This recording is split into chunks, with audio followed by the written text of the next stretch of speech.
Ladies and gentlemen, welcome to Headkrack After Hours. He's one of the most solid dudes in the game, man. He got multiple franchises. He's a friend of the show. One time for Ceaser. Yeah, what's Black up?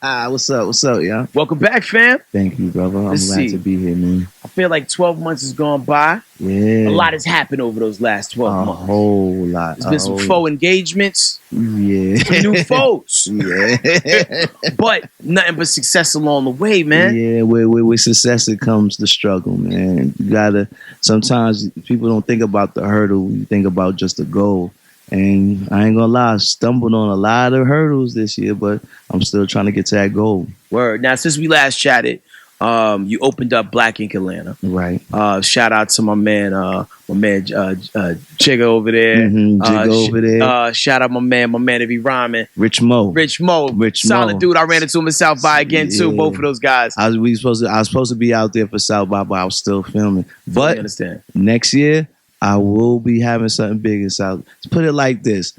I'm bringing my own convention vibe to Southwest. Like I got mobile buses now that I'm putting together. I'm bringing a whole bunch of them, have some artists perform in the parking lot out there. Like I'm trying to do it real big. Like I'm trying to change the whole culture of tattooing. You know, and people like a lot of times fail to realize how deeply connected hip hop and the art world is in that regard. Because like, you know, you always put graffiti into the realm of what, you know, one of the pillars of hip hop is, and tattooing is graffiti on the body. Exactly. That's what most of the graffiti artists went to when the boys start snatching us up for messing up buildings. Most of us went to tattooing, and plus graffiti wasn't paying the bills. Tattooing was. It was like, honestly, it goes hand in hand, tattooing and the hip hop culture.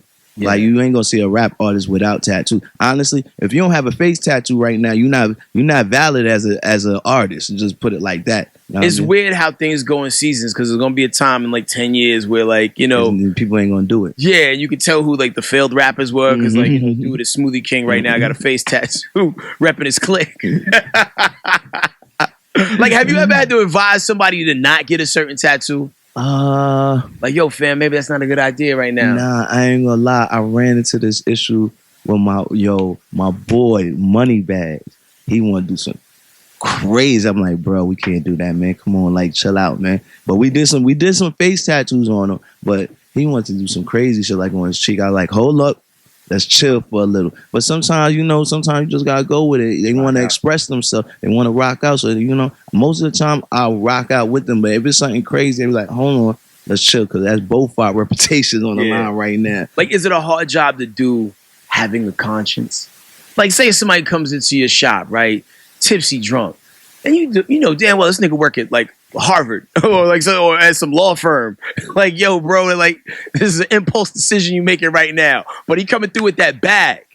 All right, put it like this. I have done that, but I don't do that no more. I'm really conscious of what I do to people now, especially my people, because I understand there's a representation that you have to go out in the field with. Like, let's say you like you said, a lawyer. You can't go to court, show up to court with only God could judge me on your on your eyelids. Like, you can't do that. So it's like I taught them as a professional, like, yo, you don't even know what you want to do in your life yet. Just do something moderate right now, because you're probably going through something that you just want to jump out. Because I ain't gonna tell you no lie. Most of my impulsive tattoos that I got places was because it was impulsive. Like my face tattoo, I got it 3 days after Chinks died because it was impulsive, and I felt some type of way because I had just talked to homie like a week before he died, and we was talking about putting together a music and ink tour, a whole thing. We put the rap and we put the ink together, and we toured the country, and we put acts together. And then he got killed like that. It was like, it hurt me. And that's most of the time when people get tattooed, not saying mourning, but it be impulse. You feeling something, you going through something. Let me just put myself through some pain and get something to remember this moment. Yeah, like a tribute. Now, I was reading that you guys are doing something at your shops where you're honoring Nipsey Hussle by doing Nipsey Hussle tattoos. Is this something that's going to go just for a couple weeks? Is this like a year-long thing? I'm going to be honest with you. When I did it, when I first did the promotion and announced it, I was in an emotional state. You feel me? Like, I met Nipsey way before he became Nipsey Hussle. Like, I met him like when he first started his career. He came to New York. He came, my boy Shice. He told me come to the studio, come tattoo him. tattooing him and his boys. I forgot what I put on him. It was his crew's name. Mhm. So what happened was, from that moment, he left an impression on me. Like, he was cool. He reminded me of Snoop. Cool, smoke wild weed and whatnot. And then we met up again once I was on TV, and we was both proud of each other. We was doing things. And then the last thing I read about him was the Forbes. He made the Forbes as a real estate mogul. And I was gonna call him like, yo, bro, I'm proud of you. And then I see his passing. I wake up to his passing, and Puma hitting me like, yo, bro, we need to settle everything before, you know what I mean, God forbid something happens to one of us. And they just caught me off guard. It's like, he's just like me. I'm in my hood all the time when I'm back in New York. If anyone knows, the first Black Ink, 113th, which I stay at most of the time, is across the street from the most biggest notorious projects in Harlem. And he was doing right. He was doing what he was supposed to do. He was looking out for his people, and it just hit me like, it really hit home. And it was like, this cycle is too repeated. We just, one moment is like, oh, we mourning, and then a month later, we just forget about the lesson that we were just taught. This happened with Pac, it happened with Biggie, it's happening to this day, yo. And it's like, when we gonna sit here and learn, like, we gotta chill out, yo. Like, we're gonna keep blaming oppressor, but we have to take blame for it. We do the most damage to ourselves. Like, it was crazy how people were trying to say he got assassinated. Now we assassinated him ourselves, yo, by us not sitting here understanding, like, yo, we're killing each other. And this is why I'm doing this. This is not for no clout chasing, no popularity, for no TV. This is just so we don't forget the lesson. Like, every time you look at your flesh, you're going to remember the word this man left, the lesson he was trying to teach us, you know, like, it's deeper than just tattoos. It's a life lesson. So it's with you for the rest of your life. You're never going to forget what Nipsey Hussle did for this culture. Yeah. And the crazy thing is, like, you know, you live long enough, you get the opportunity to see a lot of your idols and your icons pass and transcend. And, like, you know, even though I haven't listened to his entire catalog as much as I've listened to, like, Pun, Biggie, Pac, this one hurt because it was the things he did outside of music. It wasn't that just made it, that transcended everything. And that's the thing. Like, if it was just music, but he was about, even in his music, he was about a different message. Yeah. He's about ownership, doing other things, learning financial gains and stuff, and certain structures. It's stuff that I'm learning now as a young Black man, because I'm getting money and I'm doing certain things and I'm starting a franchise. So to see him, he was in his hood.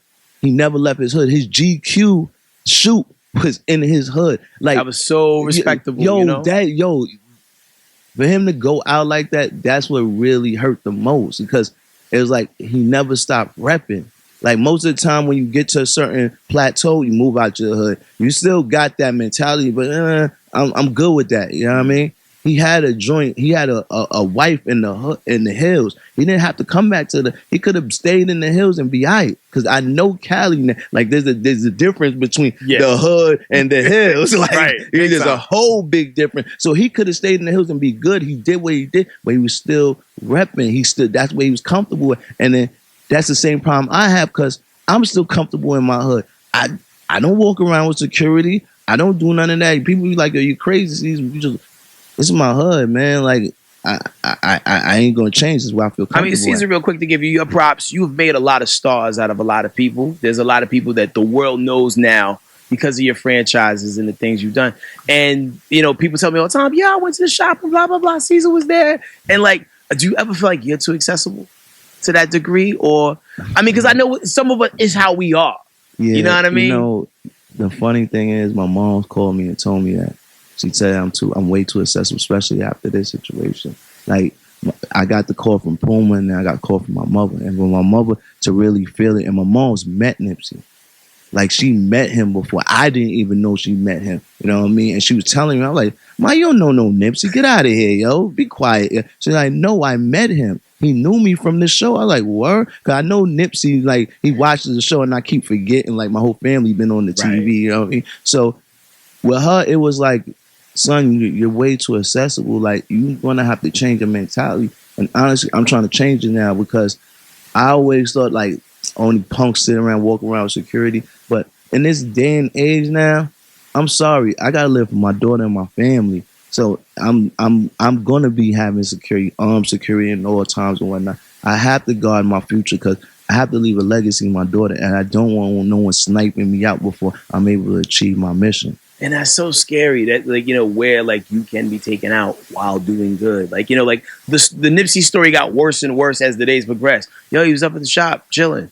Yo, he went up to the shop to get some clothes for his homeboy who just got out of jail. Yo, he shook the dude's hand that you know, like, it's like, damn, you know, like, and the thing is, you out here, you're truly doing God's work and blessing the people and inspiring people. And, you know, like, I would hate to see anything happen to you, bro. But and that's the funny, especially being like, you know, up top, you know, everybody ain't always gonna be happy for your success. And that's the thing, you don't know if when they shaking hands and smiling, if it's really love or it's really hate. And that's what's so messed up about this world nowadays. It's like, no matter how much good you have towards another person, they'll still hate you for something that you can't control. Yeah. All right, well, you know, switching gears, getting to a lighter side, let's get this shenanigans. You were engaged to Carly Red for a second. No, I wasn't. That's what they were saying. No, you was in a relationship with Carly Red. A relationship. Okay, there we go. Woo, come on, man. All right. I only got engaged one time in my life, and that didn't work out good. It didn't work out good at all. How's she doing, by the way? Which one? Old girl from North Carolina. Oh, we don't talk. At all? Oh, not at all. Really? She mad. She big mad. I think after that rap record she made, I think she was really the mad one. I don't know. We don't talk at all, bro. Sometimes a relationship, people don't break up well. Like, guys, we can kind of move on. Yeah, like, we got if options. I see I gave a high five, what's up, homie? Like, you chilling? I'm chilling. Like, it is not no. But what it is, I really think because the way the situation went, and it was like, it was supposed to be the other way around. She thought like, oh, I'm gonna get my own TV show. I'm gonna go to the moon. You little bum. And as soon as she left, I went to the moon. Like, I went, got other shops. I stopped being scared. I started really feeling myself. Sometimes it takes that getting out of a relationship to start stepping out in the world and really understand who you is. Yeah, no, I mean, no shot at Shorty, but there was a meme I saw one day on Instagram. This dude said, this girl said, I was with you, you got locked up when you got robbed, and you wasn't shit. He's like, yeah, you were bad luck. Yeah, yeah, yeah. So I moved on. But, yeah. you know, but sometimes it be like that. Like, sometimes certain energies don't match. Exactly. With, you know, like with what the universe has in store for you. And sometimes you got to separate. And maybe things are bad when y'all together. And maybe she meets somebody that helps her propel to the next level. And that's what I hope for the best for her. But like I'm saying, I'm good. I like being who I am right now. It seems like you're having the time of your life at all times. I am. Like, I'm not even gonna lie. Like, I be having my little struggle trying to figure stuff out as a business side, but it's good to come home and not have to deal with the headaches. Yeah, you know what I mean? Because sometimes relationships, they got headaches. Yo, you got to deal with the nagging. It's like, I don't know, man. I am gonna get myself back into another relationship. Because I kind of been single for a little while now, and people starting to look at me like, "Oh, you're a whore." But I'm really not. I'm just busy running businesses. It's a big vetting process. Yeah, you know what I mean. It is like you gotta be selective and whatnot nowadays. Like when I heard that you and Carly Red were a thing for a second, I'm like, oh man, not another one. Yeah. Like, and I be rooting for Carly Red because like. She actually is a talented artist. She dope as hell. Yo, listen, and people don't really give her props for that. I'm not gonna lie. Out of all my exes, me and Carly probably clicked the most. It was just we just couldn't see eye to eye at that time. Like it was just a whole bunch of stuff. But honestly, outside TV, Carly's a nice person. Yeah, like, she's the first person to ever, as a gift, give me a Bible. But I think she's running game on my mom's. But I don't know. Man. Did you go through every page of that Bible? It might have been like a blunt in it, or like nah, that shit. You know, honestly, it's still wrapped up in plastic in my shop. See, sometimes people do things just to see if you like open or gifted, like you know, or like really like you know, like used whatever they said. I was gonna gift it back, but she had it engraved with my name, so I can't do that. You got that. So cool. So you out here floating in these streets, you're moving good. Mom's is doing all right. Mom's doing all right. Mom is like one of your biggest supporters. Yeah, she love me. Sometimes I got a lot of her and tell her where I'm at because she'll just pop up on me, man. Like my mom's, I remember I did something evil to my mom's, man. Yeah, listen, she popped up at a strip joint, didn't even know it was the strip joint. Oh man, she had the lap dance and walk out of there, man. But she had the quickest lap dance in the world, like 10 seconds. I was like, nah, that's my mom. Don't get her. What club? It was something in Orlando. It was during Pro Bowl weekend. Oh man, that was a beautiful weekend. She was mad at me, but my pops was happy. So your mom and pops are still together? Mm-hmm. That is such a rarity. Like Yeah. if I've interviewed 10 people in the last month, 2 of them had parents that were still together. Yeah, my parents they together. They ain't going nowhere. They stuck to the hip. My Pops in the business too. He drunk? Nah, my pops was in real estate. Okay. Yeah, he was a real estate mogul. Like he was big in the real estate. He used to sell like a whole bunch of real estate in Florida and whatnot. He's retired now. He got a couple buildings. Yeah, same thing with me. He got me into buildings, and when I got like 2 buildings in the Bronx. This hustle's in your DNA. Yeah. I'm not gonna lie to you. I hustle. Like I'm opening up like 4 more shops. I got, like I told you, I got the mobile tattoo buses coming out this summer, and also starting my own convention in a couple cities next year. Gotcha. Probably like 10 cities. Yeah, keep it light. You know, I'm trying to get to the bag, man. You should. And I'm trying to do something different because as a culture, we sometimes don't understand our potential and what we can do. And I feel like with this tattoo industry, I need to show that as a black man, it could be ran by a black man. Like we too eager to sit here and say, yo, we're gonna be an athlete or a musician or an entertainer. Nah, we gotta show that we could take over anything we put our minds to. If I sit here and say I'm taking over the garbage industry, I'm gonna take over the garbage industry. We are really quick to abandon certain things and be like, that's for them. Yeah. You know what I'm saying? Yeah. And then like the ones who are always the trailblazers and the pioneers of that other thing, they seem to do really well. Like, I mean, Tiger Woods with the golfing, the Williams sisters with the tennis. Now you're seeing more minorities getting into that field, no pun intended, and get into it. I think it's a fear. I mean, sometimes when you're comfortable, you get stagnant. I think in our culture, we got comfortable. We only see a couple ways to get to the bag and don't understand it's a very, very small percentage of us that will make it to that bag in the industry. We have to start exploring other means of income. Got you. Now, if you're like myself, and I feel like you are to some certain extent, you like a good broken bird that you could try to help. Tommy Lee is one of my favorite people. Like, I be like legit rooting for her success. And like, you know, to the point where like, I feel like when she comes in here, she don't even think I'm being sincere, but I fucking mean every word of it. When is the last time you talked to her? Because I know y'all kind of tight to some degree, right? Yeah, me and Tommy and Sky, we all tight. You know what I mean? That's Sky's best friend. That's my sister, so you already know. Right. With Tommy now, I'll just be feeling like Tommy be getting a bad rap. Like, people don't, like, if you really sat down with her and understood her. First of all, Tommy's from Newark, okay? Okay. She's from Brick City. Their water's different. Yeah, they water different, you know what I mean? They water wholly different, you feel me? But at the end of the day, she's a kind-hearted person. No, like I see through all of that. Like when she comes through here, like, you know, she be having like real conversations, and like I get pulled all the way in, and then when I see on the news, like I'm in the middle of doing like doing radio, it's like, come on, Tommy, like. I say it again, Tommy's a cool. Sometimes TV and people will drive you in a certain way that the editing will make you look crazy and don't put the whole story. Because I go through that, but you can't sit there and just blame TV. You have to blame your actions sometimes. I'm not even talking about the show. I'm talking about like the news. But even in the news, they already have like me. They had me portrayed as a villain right now. Like, forget all the stuff I did in the past. This one incident I had with Donna and Alex, I'm the worst guy in the world. Forget what I done in the. So with her now, it's like she always has that. Oh, it's Tommy. We're gonna be extra with her. I've seen officers be extra. Like, yo, you're bugging. Like, she's a female. But I think like now Tommy has to sit in and really realize like maybe Atlanta ain't it for her no more. You feel me? Like, maybe they just have it out for her, because honestly, every time she comes to Atlanta, she gets into something. Like the one thing about her going to like go check her kid at school, you're a parent. If your kid's wilding, you go check your kid.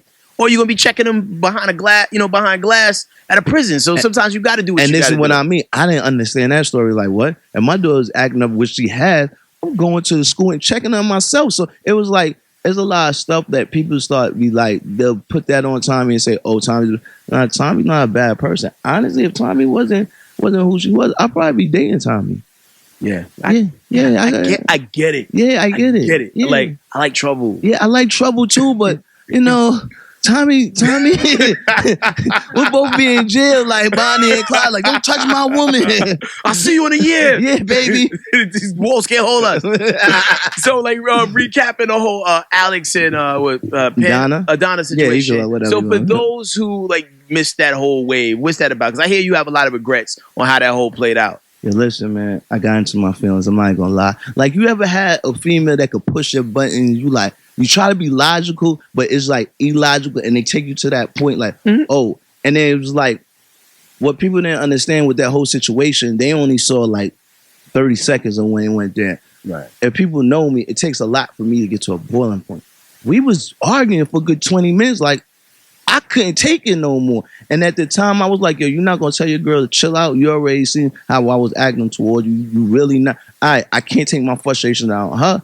I'm going to have to holler at you. Right. And it just turned into a whole mess. But at the end of the day, I could sit here and say I was wrong. I shouldn't even have been in that argument. I shouldn't have put myself in that situation. Like, sometimes it's easy to blame the other person. But in hindsight, you got to sit there and take accountability of what your action. And then I wasn't taking accountability for it at the time. It was like, man, she bugging and he should have checked her. I was still on my street mentality. And you ever have a hard time separating? Yo, bro. Because you're still in the mix. Yeah, it's like, it's hard because I still go home to the hood, but I still have to play in Hollywood. So it's like, it's two Caesars. Like, it's Caesar that chills in the hood, and there's Caesar that chills in Hollywood. And it's like, with that, you have to understand, especially as a black mogul and you're trying to represent something, you have to set yourself on a higher accord. And what I did was I stooped down, I took myself down to a lower level, and I could understand why people were so mad at me. Now, at first I wasn't understanding it. Now I could understand, like, damn, I should have never went, like, I'm beyond that. Yeah. Like, the first fight in New Orleans, that was granted because he put his hands on my sister. But this one, homie really didn't want no smoke. And it's not anyone's fault that he can't control his woman. Like, that's just what it is. So I took accountability to that. And I could sit here and say, yo, I was really sorry about that situation. Like, I really, really didn't want no harm to happen to him. But it was just, I caught my feelings. And with her, it was like, man, I just couldn't take it. Yeah, sometimes it gets to a point where when a couple is fighting so much, y'all just got to, like, assess the damage and be like, you know what? Maybe we shouldn't be together. Because, like, somebody either going to get hurt, somebody get locked up, maybe even worse, and, there that go. And that's how I feel now. Like, at the end, when people watch the end of the season, they're going to realize, like, certain things just not supposed to mesh. You know what I mean? So, when you look at the whole body of work you got right now, you got Black Ink New York, check. Black Ink Chicago, check. Black Ink Compton, taping right now. It feels good. It feels really good. Like, you gotta understand, when I first came in this industry, I used to look up to people like Miami Ink, Cat Von D, you know what I mean? Like, people that was on TV, and I never used to see our faces. I never even seen us getting tattooed on TV. So for Black Ink to be the predominantly tattoo show and the most popular show on cable TV, it makes me feel proud because Black people are now starting to be at the forefront and the industry is starting to change. Like, I remember a time we couldn't even get into a magazine. Now we booked up with magazine shoots. And it's just not Black Ink New York, not just Black Ink Chicago, and it's not just Compton, it's the whole urban industry. Like, we're shining light on the industry itself and showing, like, Black artists can run businesses too. Because what people don't understand, the most they don't understand, is every single Black Ink franchise is owned by a Black man. And that's clapping, for real. You know what I mean? Like, I remember what Fubu did. This is how it's going to be. And this is not just it. Like, we're going to keep expanding. My destiny is to have Black Inks in all 51 states and in London is my retirement shop. I already got that in my head. So I'm retiring in London. So your exit strategy is to set up shop a whole bunch of places here, end up in the UK. Yeah, I'm going to UK. I already got it. I'm going to have a little British accent with my penny loafers. You're going to do a reverse 21 Savage? Yeah, reverse. You know what I mean? Have my tea and everything. Because if they deport me, they just going to send me back to America. I'm cool. Yeah, ain't no wrong there. Like, I do your best. Yeah. You got to bring your own seasonings, man. They don't season their food well over there. Oh, I already know. But, yo, here's the thing. How we end up in Compton before we end up with Black Ink Atlanta on TV? Like, it's the blackest place, the blackest of ink. All right. I already had this argument with VH1. I don't want to throw no shade, but y'all already have a franchise down here, and they ain't like how I did them on that franchise, and they don't really like me stepping on their toes and being in the same city. You feel me? So it's like, no. Because we tried for it. I did shoot for it. Okay. It almost happened, but once it goes up to the pipelines and it start going to the major heads, it's like, yeah, we don't want to stir that pot up. So they left it alone. You know what I would like to see, which I would think would be the toughest season ever. What? Black Ink Nigeria. Everybody's so dark, right? Large population, so dark. How we gonna tattoo them? It's not gonna show. That's the thing. That the breakthrough, the breakthrough in discovering the type of ink that shows up on the darkest of our hues. Wow. Like that would put us in the game in such a way. You know what I mean? Because same thing with Jamaica, because we people of the sun. Yeah. But we do appreciate good artwork, and sometimes tattoo ain't always kind to our skin if we have like a even darker hue. If you could get with some sort of like doctor or somebody that can come with the ink. That's the only reason why I haven't opened up a shop in the Caribbean. Because of that. Because everybody in the Bahamas and Jamaica, they want a black ink so bad, but it's like, man, the skin gets so damaged from the sun. Y'all don't know how to stay out the sun. You're just gonna beat the tattoo up. Like, bunch of people with neon tattoos. They glowing. Who needs lights? Yo, Ceaser, always love you coming. You can't make it an every 12-month thing, man. Yo, my fault, but you know how this VH1 thing. Like they got me filming Black Ink. They got me doing specials. I got these new teeth, so I get to host stuff now. How's that feel? Cause Denzel got the new teeth, but he gotta go like this every. Yeah, like it took me a while to I still spit on people from time to time, but I'm getting good with it. Okay, I'm getting with it. Did it hurt? Nah. It was more. I don't know if there was there wasn't no pain. I was more excited. I didn't care. And then you talking to me, I get tattoos all the time, so nothing hurts me. See, the crazy thing about when people get new teeth, they refer to periods in time of their life. See, back when you had the old teeth, you wasn't like this. Yeah, it's like before teeth and after teeth. You know what I mean? Like before Jesus, after Jesus time periods, like shit, stuff like that. You know what I mean? So before teeth, I was, oh man, I don't know. But after teeth, hey, smiles for miles. Yeah. Yo, Ceaser, people ain't following you. Where can they go? Oh man, if you ain't following me, it's Ceaser Black Ink. Make sure you're following my shops. Just put in Black Ink Atlanta, Black Ink 125th, Black Ink 113, Black Ink New Orleans, Black Ink Orlando. Oh yeah, Black Ink Philly by June. Yeah. I ain't forgetting about Philly. Yeah, Mr. Total Blackout right now. Yeah. And I'm rocking with it. Yeah. Yo, man, that's Ceaser right there. Black Ink's the show Wednesdays. VH1, pull up, set your DVR so you get every episode. Headkrack after hours. Go.